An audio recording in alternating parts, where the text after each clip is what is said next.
do So is we got a good formula. Split squat, whole food, protein. David, finish us out. This is the end. You have to have a vision for where you're going. If you do Okay. not have a vision, you don't know where you're going. Now, there's three terms of self-love. Self-esteem, which is essentially the stability part, the basis of you have to love who you are. Self-confidence is great. That's going to get you in any room with believing in yourself. But self-efficacy is the most important piece that most people Haven't miss. heard of that. Self-efficacy is living as today in the person that you are going to be tomorrow.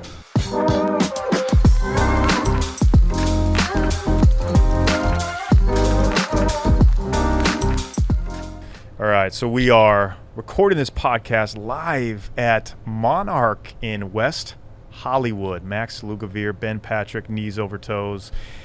How are you feeling, Max? Ben just threw us through a epic workout, sled pushing, and every other knees over toes thing you can think of. How are you feeling over there? It's such a privilege getting to work out with the legend himself. It is. Yeah, knees over toes guy. I was just saying I'm excited to see whether or not I'm sore tomorrow because he put me through some.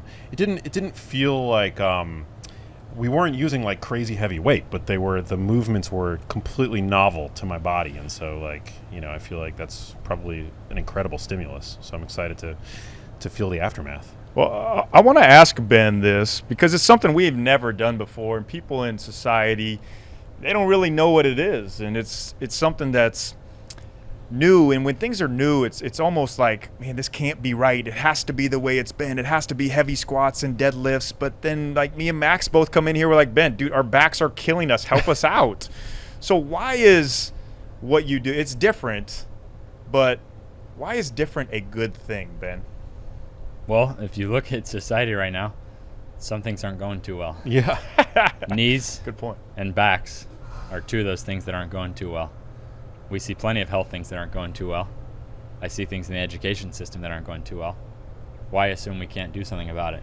So yeah, I took a swing, but realized that I used knees over toes training, something that I thought I should not do. I used it to rehab knees that were so bad I couldn't play basketball, to the point that I got a Division I scholarship only to get there and be told that I couldn't do the very exercises that got me there. So the system, the surgeries I went through, the drugs I was addicted to for my knees, finding out there were simple solutions, and then finding out I was going to be suppressed from even applying those solutions to myself, I mean, it played my hand. So Amazing. And knees over toes guy. Yeah, and you were saying before we started rolling, you used to get tons of hate too, like when you first got started, right? When I first got started, for sure. Fortunately, if you don't pay attention or if you don't respond to it or stoop to that level, well, I could see, okay, people are coming at it initially out of like, no knees over toes. We've been told no knees over toes.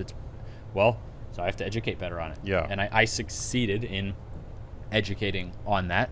Like if you looked from a side angle at pushing a sled and going backward with the sled, you'd see that you're doing knees over toes training the whole time.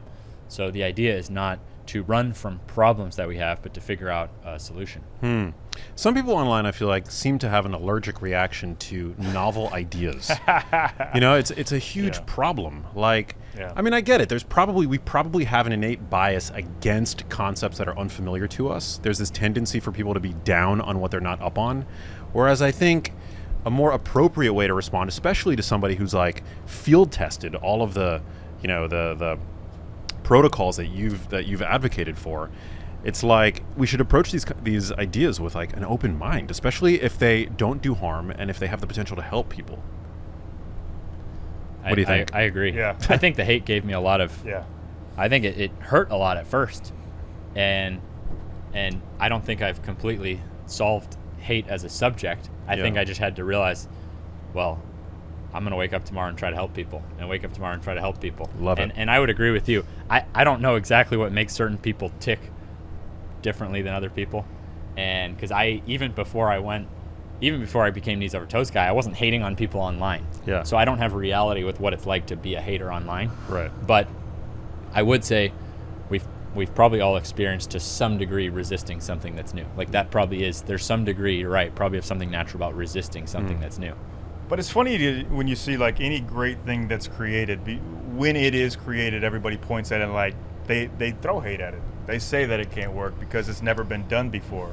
And I would think that's more out of people's validation. Everybody's validating, seeking themselves to feel like they're important and to feel like they matter and to feel like, well, you know, if this person can do it, well, why, who is he to do this? And I would almost put that under the terms of, man, just underestimating yourself. I was curious. You work with some of the top athletes in the world, Yeah. and it's interesting. You can be the best athlete in the world, and you still have haters. Like, what do you tell guys like that? Like, what do you tell an athlete? Does it bother them? What do you tell It them? actually does bother them, and the thing that I tell them is that if someone's throwing hate at you, that means you're doing something great. That means you're doing something new. That means you're doing something novel. Most of the people that are throwing hate on Twitter or social media are probably living in their mom's basement, never doing anything good for themselves. And it's I think, Max, you said it well before this, of like, if Brad Pitt gets a bad review on a movie, he's not going after the person on social media because he's Brad Pitt. He's Brad freaking Pitt. Yeah. I have this, you know, my philosophy on this is that, like, I like to, you never want to punch down or even horizontally, you know, and this isn't about like social media followers. It's generally like I'm very comfortable punching up, you know, like I feel comfortable punching up when I feel like there's like overregulation in certain areas, when I feel like there's, you know, for example, I talk a lot about how, you know, it's problematic that, say, 95% of people that determine the dietary guidelines for Americans every 5 years have ties to the food industry and the pharmaceutical industry. Yep. Like, I think that's a problem, and I don't mind calling that out. But to call out, like, somebody on social media, like, doesn't make any sense. It's like such a waste of energy, time. It's just not worth anybody here's energy. For sure. Yeah. I looked up some stats on this. Check this out. This is incredible. 31% of adults worldwide have more confidence based on clear skin. 31, that's almost 1/3 of people. Like, hey, you got clear skin, you're more confident. Get this, better looking people, meaning of just the term, the clear skin as we're putting that with, earn 12% more financially over their lifetime. 12% more? That literally could be millions of dollars. You are investing a lot into the lab, into the science, into the research. It is so far a no-brainer why anybody would use anything else other than OneSkin. Like, is there anything like you can even think of that makes sense? Like, I'm trying to, and I can't. I want to say, out of the kindness of your guys' heart, you are providing for our listeners a special pricing code, which will be in the show notes. So look in the show notes to try out OneSkin for yourself. Strongly recommend to subscribe to our newsletter. We want to empower everyone because we know that the choices that we are making today will definitely impact how you're, are going to age tomorrow. It reminds me of a study that was done by Lafrane and Newman too, in the worst case scenario thoughts, living in the what ifs. We live in the what ifs so much. We live in the worrying about what other people think, what I like to call the allodaxophobic. Lafrane and Newman did a study, and 92.7% of worst case scenarios do not ever happen, never occur. So we live in this fear of what other people think about us. Well, what if this happens? The what ifs, but the what ifs become one of the most debilitating things to even taking any action towards our vision and goals, because we're worried about, well, what if we do this and we fail? What if we do this and what will people think of us? Will they laugh at us? So we're basically becoming paralyzed from taking action towards what we know, like Ben's saying, hey, doing something that actually matters, that has purpose, that is serving others, but we don't do it because we're worried of what's going to happen on the other end and what people are going to say. Yeah, but you guys are like lions, and you know what they say about lions, right? A lion doesn't concern himself with the opinions of sheep. Right, and so Nice. you might innately believe that, like, whether or not you've ever heard that saying or actually think of yourself as a lion, right? It's like there's an innate drive in you that disregards, whether you're cognizant of it or not, like the opinions of other people, right? Like, if you were overly concerned with what other people thought of you, you wouldn't have done probably a fraction of the things that you've accomplished each in your lives. That's a good point. That's so true. Since we're on a short podcast, I would love to get your guys' basics. I mentioned using a sled. If you have access to a sled, not just pushing the sled, but going backward with the sled. For me, this would be a basic because you're getting cardio, you're getting leg strength, you're getting foot strength. You're actually having to push through your toes on every step. And then in addition to that, not thinking about stretching and strengthening as two separate things, but actually getting stronger through stretch positions. For me, like, those are my basics. Those are 90% of the results. It's just mastering those basics. So I was curious for Max to share to my followers, what are your basics on health? Because this is something that's affecting all of us. It's affecting our families. As you mentioned, there are powers that be that profit on us not doing well. So we have to know what we're doing. What are our basics? Yeah, we have to have agency. We have to be our own advocates. And I think like the low-hanging fruit for most people, well, for one, you have to. We obviously want to optimize for body composition. We want to look good. We want to feel good. We want to feel confident. We want to optimize for physical performance, athletic performance, what have you.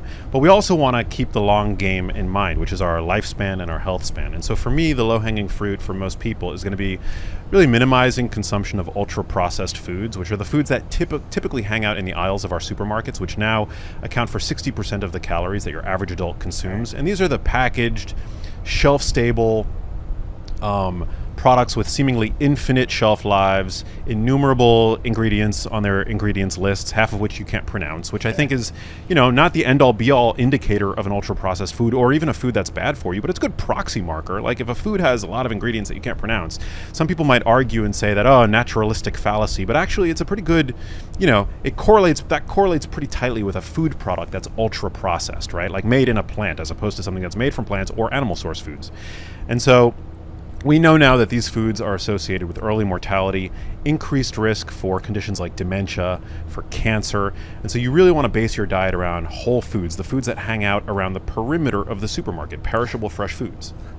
And there's almost an inverse ratio of how processed something is and how good it is for us, and then flip it back on how heavily it's marketed at us, because 100%. There's so much room for profit margin to market. You never see like two crazy hot chicks marketing mangoes or something. No.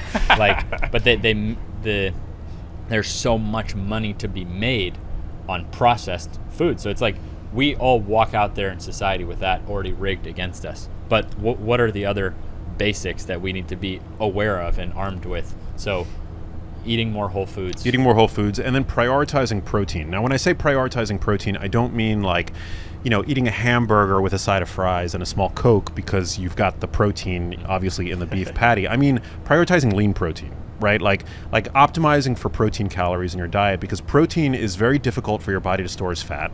From an evolutionary standpoint, it would be silly for your body to prioritize storing protein as fat, because protein is used to sculpt your musculature, right? And to create the enzymes and the neurotransmitters in your body. We're made of protein. It's the most satiating macronutrient.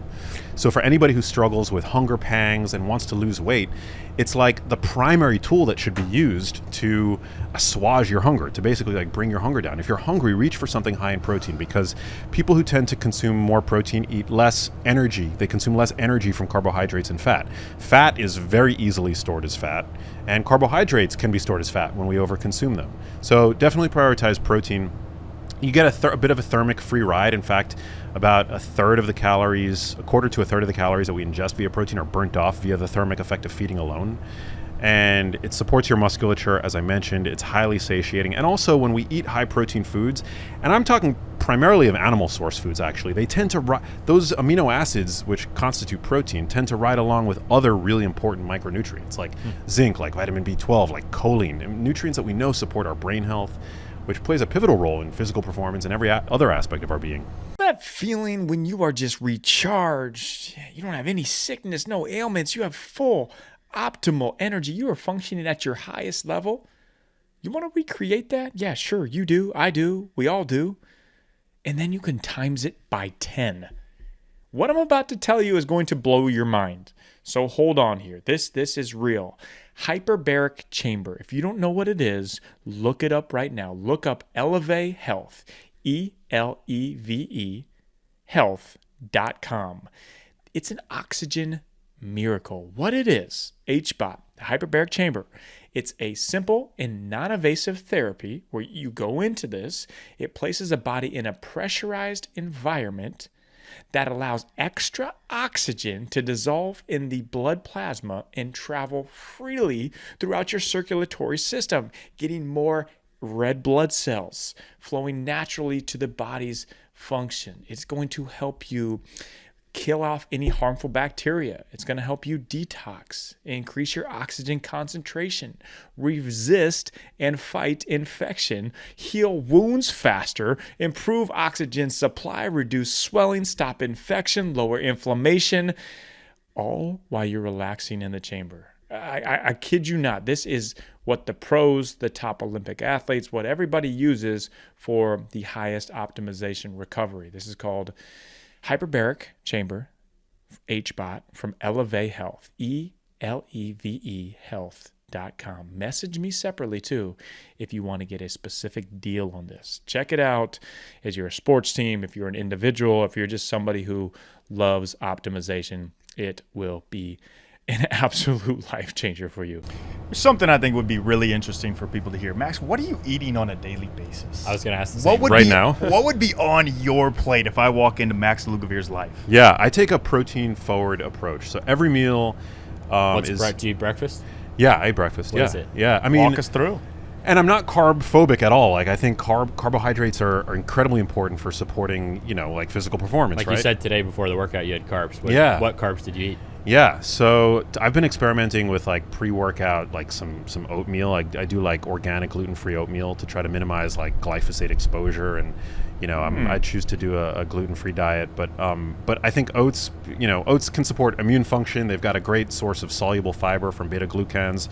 There's good research on oats, and so I'm not like. You have protein with that? Yeah, definitely. I mix in lately. I've been obsessed with casein protein, which is a very slow digesting dairy protein. So it's delicious, actually. It's like I make these overnight oats with dairy milk. I'm a big fan of dairy, and I stir in some casein protein in the morning. And then I'd have to say, eating oats and dairy, you're definitely not an extremist on diet. No. Well, here's the thing. It's tasty. Here's the thing. I do eat a low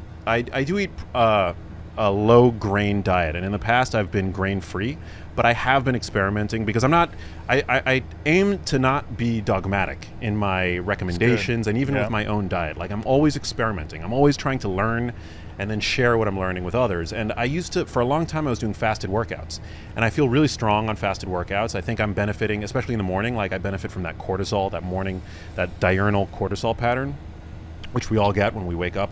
That hormone cortisol, which is our body's chief waking hormone, is at its peak primarily like in the morning. And so I would feel really good doing that. But then I took up boxing during the pandemic, and I noticed that without carbs in my system, I would be so much weaker. Like, I would bonk way quicker. And so now I've been experimenting with like pre-workout carbohydrates. And I've also been on a bit of a cut, like a dietary, like I've been kind of tightening things up a little bit. Definitely shredded right now. Thanks, man. Coming from you, that means a lot. Hey, he really is. I've seen you for years. This is your most shredded, man. Well, I'm not a bodybuilder, but I wanted to approach my diet temporarily as if I were getting cut for maybe it was like a show or something. I don't know. That was just sort of the mindset. It is also a mindset. You told yourself you are going to be a bodybuilder.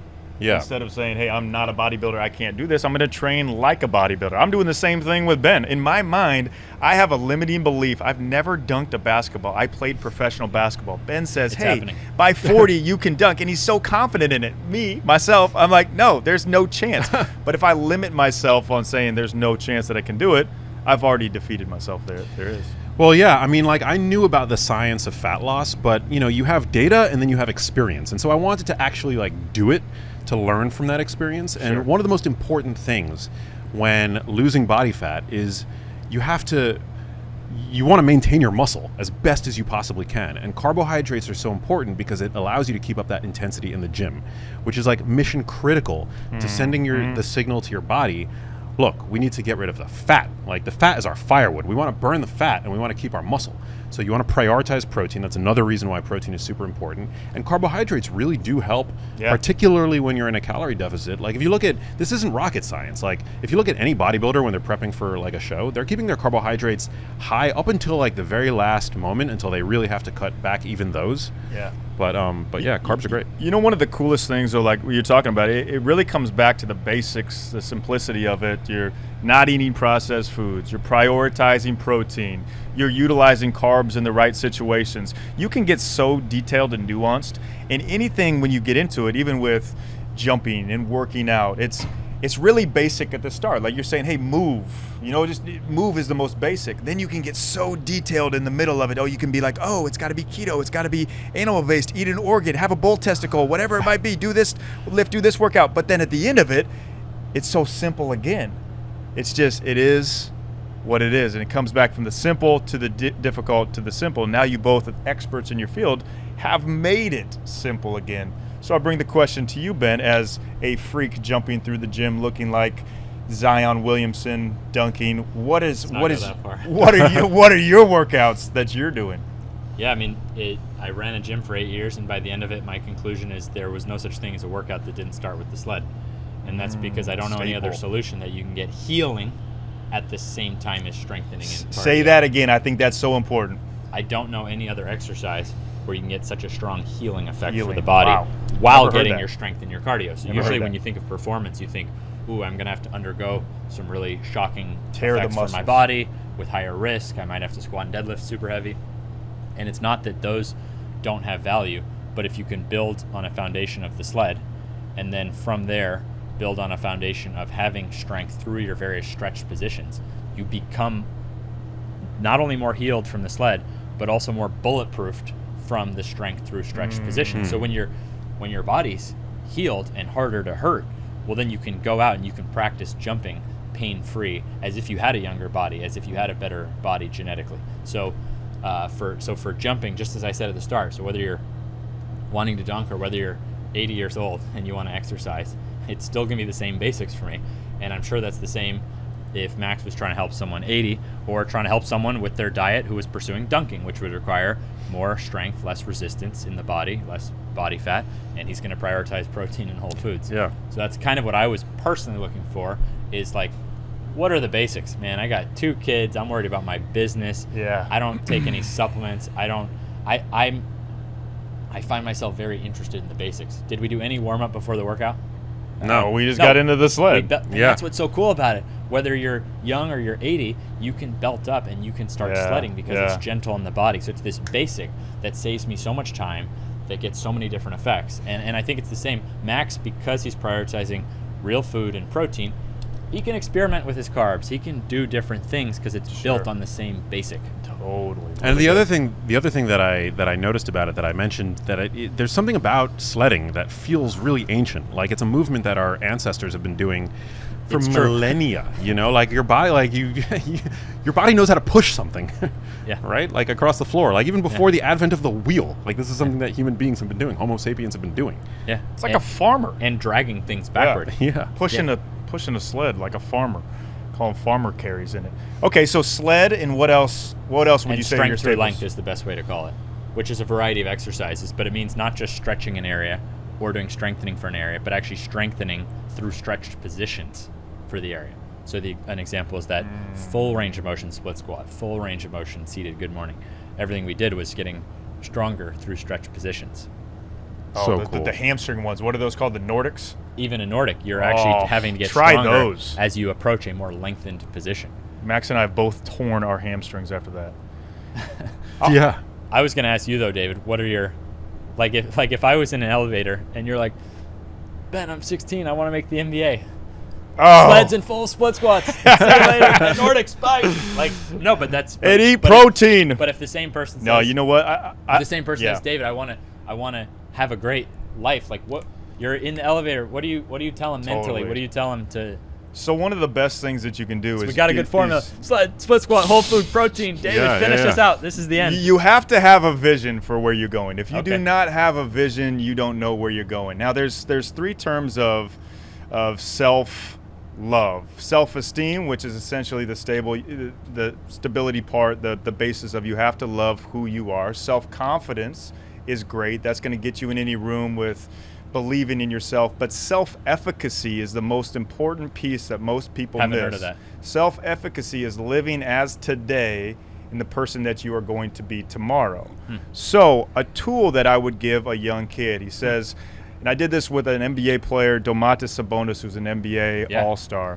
I mean, how big is his contract? I mean, his contract is 100 million? fat. Max Plus. deal contract. Yeah, he's made over $300 million in the NBA. He said, When he came and started training in 2018 in Santa Monica, I asked him what his goals are, what his vision is. He said he wanted to be an all-star. I was like, hey, that's pretty vague. No offense to him, but I didn't think he was very good. He was coming off the bench for the Pacers. And now he's like a star. Yeah. I was like, what the heck happened? Max is like, NBA, what's that? Yeah, I don't know what you guys are talking about. Well, this guy, honestly, I did not think was very good. No. And now he's like a superstar. Oh, wow. He was an all-NBA player. Yeah. So he said he wants to be an all-star. I was like, okay, Okay. so let's get really specific and detailed with it, because once you have a vision, then you work your way back from that, where goals become mile markers to the bigger vision. Think of a treasure map. That gold is at the end of the treasure map. There's X's that are going to lead you there. So I said, all right, Domus, when are you going to be an NBA all-star? I said 2020, so 2 years. 2020, where's the game at? Chicago, Illinois. What's the date? February 18th. When's tip-off? 7:30 p.m. So these are the specifics, and he put this into his lock screen on his phone. Americans, they touch their phone, they see their screen 2,146 times on average per day. So think about how much you are seeing this goal. So everything he did every day was based on how can he take a step closer to that. When he felt like, you know what, I don't feel like working out, he's going to touch his phone and he's going to see that. It's that subconscious development. And then obviously so the 3 tools to become an NBA all-star, or what I've seen in very high performers, are hammering down on your strength, knowing what your God-given strength is, and you hammer on it. So you go, Domas Sabonis was really good in the post. We were going to work in the post, which is close to the basket, make him the best that he could possibly be from there. Insatiable drive. This is do I drag you to the gym, Ben, or do you drag me to the gym? It's the biggest difference maker if they actually internally want it that bad. He has to have that. And then relentless consistency, which is the day in, day out, no matter how you feel, pouring in 1%, just 1% step forward. 2020, he becomes an NBA All-Star. He's been a 3-time All-Star since then, max deal contract. So I would tell that kid. I would have bet against it. Oh, yeah. I mean, I'm a basketball guy, and I didn't think he was going to be that good. So there's obviously something going on there. That's results. I would tell that kid, too, like, put it on your lock screen, your goals with these mile markers, your vision. Put it on your fridge. I have a picture of myself speaking in an audience at Madison Square Garden, hundreds of thousands of people. It's not me. It's actually a friend of mine, Trevor Noah, with my head cut off and put into it, so I see it every day when I go to the fridge. Start living that self-efficacy of who you are going to be. No, I love that, and it reminds me of one of my favorite quotes, which is dress for the job you want. Good. Or maybe it's not a quote, it's like just a philosophy, a life philosophy. You know, the way you do anything is the way you do everything. And like, dress in life, I mean, obviously I'm talking literally in terms of how you show up, but also, you know, how you present yourself intellectually as well for the job you want, right? So Always good. be I was thinking just about going to it. show Dave, you can see my Here we go. You can see my schedule. So this is all my notes. So at the top, what's the first thing on the upper left you see? 2301. Yeah, 2301. That's how many knee success stories have been sent to me that I've personally read. Wow. So before I look at any note, like this runs my life. What time? Where am I going? Everything I do. So I have to open that up like dozens of times a day. And the first thing I see is how many knee success stories have been sent. Love that. So so there's something to this stuff. And let me end it on this as we wrap it up here. Both of these guys standing here next to me, Ben and Max, they're not doing it for their own ego, their own self-gain, their own followers. Seeing how excited Ben just got about that knee success story, seeing the people that Max has changed their life and how many people he's told me about, or you see it on social media, that is what it's all about. None of this us together is saying, hey, how can we make our names more famous? It's not it at all. It all comes back to what you can do with the gifts you've been given through yourself for the betterment of others. That's my final takeaways. What I got from this is that when people are asking me for advice, go build tools, skills for yourself that you can help other people with. You guys saw how obsessive I got and excited I got when we got into the workout and I'm doing these details, and I look back and I'm like, geez, man, I get so fired up about exercise. Yeah, you do have passion, man. But that's the other thing I have. If you see right next to the number of success stories is what's the top thing it says? This is unbelievable. It's unbelievable. I get to help people for a living. Like I literally look at that all the time throughout the day. How many knee sources? And then this is like I got to be grateful. I get to go help people. But anyone can build these skills of being able to help other people. So all three of us, that's literally our job. Like, we're not NBA players. We get to help people. Like, that's our job. Very lucky. And that, man, you never, I shouldn't say never, but I think you're less likely to burn out if your game is helping other people, because it's a bigger job than just, me dunking a basketball. Amen, brother. Amen. So that's my takeaway. Anyone out there, you're just wondering for advice on life, build tools in yourself that you can use to help other people, and keep some sort of measurement of that. Even if it's arbitrary, what's a knee success story? I'm the only person who can determine. There's no exact measurement of what is a knee success story. I determine that for myself, but it keeps me fueled. It gives me a happy life. Final words, guys? Amen. No, I'm just That's it. honored to know you guys, to be in your inner circle. Yeah. Same. This is Hey, unbelievable. round 1, ready, break. 1, 2, 3, break.